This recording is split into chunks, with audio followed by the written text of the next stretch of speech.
This is my solution for the problems D, E, and F for the first round of ICode. We are given n, the number of cards, which is less than or equals to 11, and the number of distinct values in these cards. Okay, one important thing to take note is that these values are distinct. Okay, so what we have to find is the number of different combinations that we can arrange the cards in increasing, decreasing, increasing order. Let us first take a look at all our values of our cards. Well, in fact, I don't really have to care about all of them because they are all distinct, which means I can just arrange them in increasing order and label them. And in this case, I'll label them in increasing order 1, 2, 3, 4, and 5 for my 5 cards. Since all I have to do is to find the permutations of numbers such that I get increasing, decreasing, increasing order, I have just written a function to do that.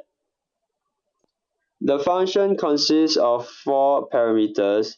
The first one is use, which is the array of true and false that tells me whether my card of the index has been used or not.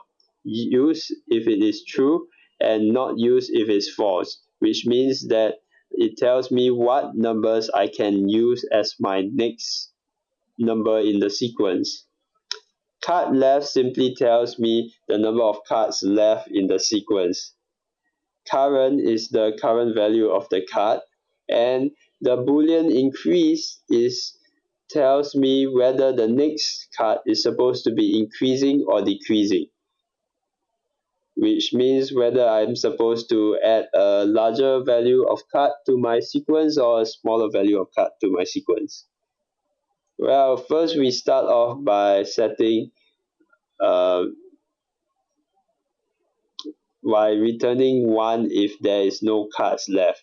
This simply by itself means that no cards is a perfectly valid sequence in which I have a sequence of length 0. Well, if my number of cards left are more than 0, which means that I'm supposed to find a which I'm supposed to find sequences of length of the number card left. Well, I just set my count to 0 to count the number of such sequences.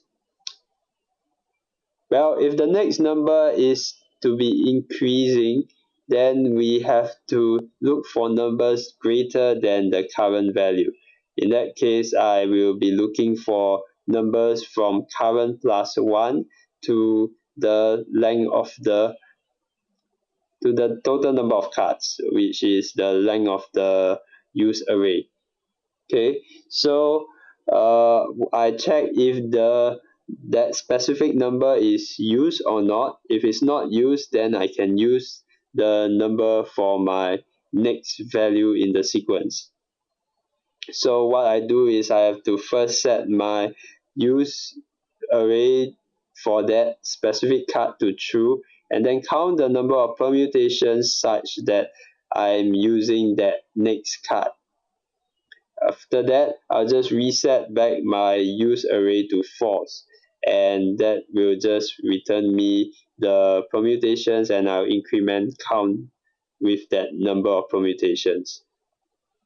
If the sequence is not increasing, then it has to be decreasing. So again, we look for numbers that are smaller than the current and that are unused. So check for unused, and again repeat, set the array to true, count the number of permutations, increment, and then reset the array back to false.